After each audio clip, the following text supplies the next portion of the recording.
Breakthrough next-generation sequencing technique dramatically shortens diagnosis of sepsis.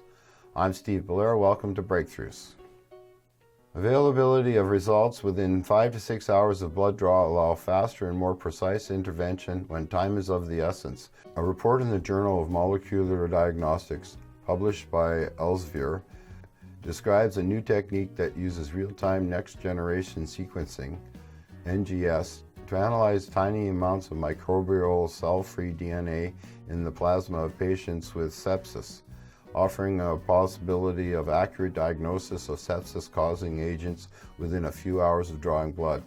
Current diagnostic tests are neither fast nor specific enough to provide timely, critical, important information. With up to 50 million incidents of sepsis cases and 11 million sepsis-related deaths per year, sepsis represents a major cause of health loss, explains the co-lead investigator Thorsten Brenner, MD. Reliability and early identification of the pathogen enables rapid and most appropriate antibiotic intervention, thereby increasing the chance of better outcome and the patient survival. Currently, the standard of care diagnosis will rely on microbial culturing of the respective pathogens, which in most cases 70 to 90% do not provide timely positive results.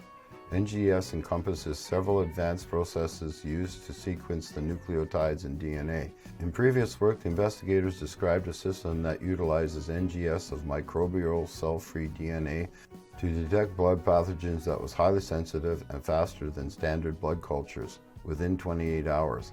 However, their ultimate goal was to develop an even faster test to expedite treatment. To overcome this limitation, the investigators established a diagnostic workflow based on third-generation high-throughput nanopore sequencing of microbial DNA. Normally, nanopore sequencing is used to analyze long fragments in sufficient amounts. However, microbial cell-free DNA occurs in small fragments and in low quantities in plasma. Nanopore sequencing offers the possibility of real-time analysis during sequencing, which dramatically reduces the time needed to obtain results. We also had to create validated, specifically adopted bioinformatic procedures to reliably identify pathogens, noted principal investigator Kay Son. This new technique relies on the use of a handheld nanospore sequencer known as the MinION.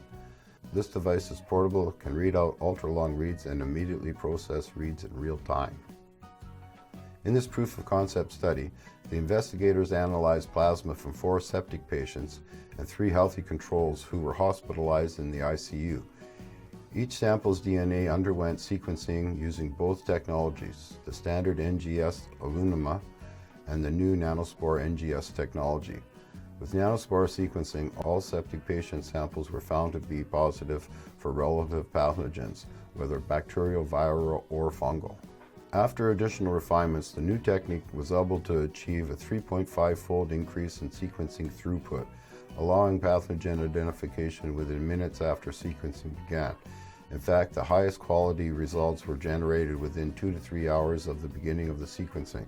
In contrast, with Illumina, the final results are available only after sequencing is finished. The new system might facilitate same-shift adaptation of antibiotic intervention at the ICU, which might in turn improve patient outcomes significantly, said Dr. Son. Well, I'll leave a note in the description to the full article, and as usual, please like, share, subscribe, and take care.